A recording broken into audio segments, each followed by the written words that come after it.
বাতাসের মধ্যে ভেসে বেড়ানো বড় বড় পাখিগুলো, স্ক্যান্ডিনেভিয়ান কান্ট্রি থেকে লক্ষ লক্ষ কোটি কোটি পাখিগুলো যে এক দেশ থেকে আরেক দেশে ট্রান্সফার হয়, এগুলোর রিজিক দেয় কে?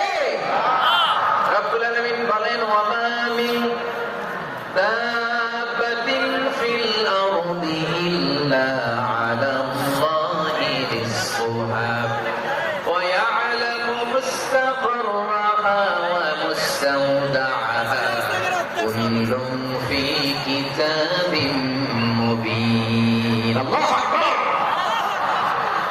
রব্বুল আলামিন বলেন, ভূপৃষ্ঠে বিচরণশীল যত প্রাণী আছে সব প্রাণীগুলোকে আমি আল্লাহ আমার নিজের কুদরতে রিজিকের বন্দোবস্ত করি। এই প্রাণীগুলো কোথায় থাকে, কোথায় যায়, সব জায়গায় আমি রিজিক পৌঁছে দেই। রিজিক কেউ দিতে পারে না, রিজিকের মালিককে। রিজিকের মালিক তিনি আল্লাহ। এজন্য আল্লাহ তাআলা বললেন, ওয়ারাযাকনাহুম মিনাত তাইয়্যিবাত।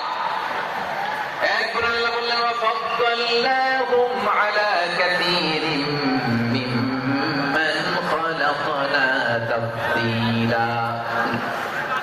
আমি যত প্রাণী সৃষ্টি করেছি সকল প্রাণীর মধ্যে মানুষের মর্যাদা শ্রেষ্ঠত্ব আমি দিয়েছি। সুবহানাল্লাহ পড়ে। তাহলে এক নম্বরে আল্লাহ বললেন, আমি বনি আদমের মর্যাদা বাড়ালাম। এরপরে বললেন, স্থলে এবং সমুদ্রে চলাচলের জন্য যানবাহন দিলাম। 3 নম্বরে আল্লাহ বললেন, পবিত্র রিজিকের ব্যবস্থা করে দিলাম। এরপরে আল্লাহ বললেন, যত প্রাণী আছে, সৃষ্টি আছে, সবগুলার উপরে আমি মানুষকে শ্রেষ্ঠত্ব দিলাম। সুবহানাল্লাহ। তাহলে সবচেয়ে বেশি শ্রেষ্ঠত্ব মানুষের। কার?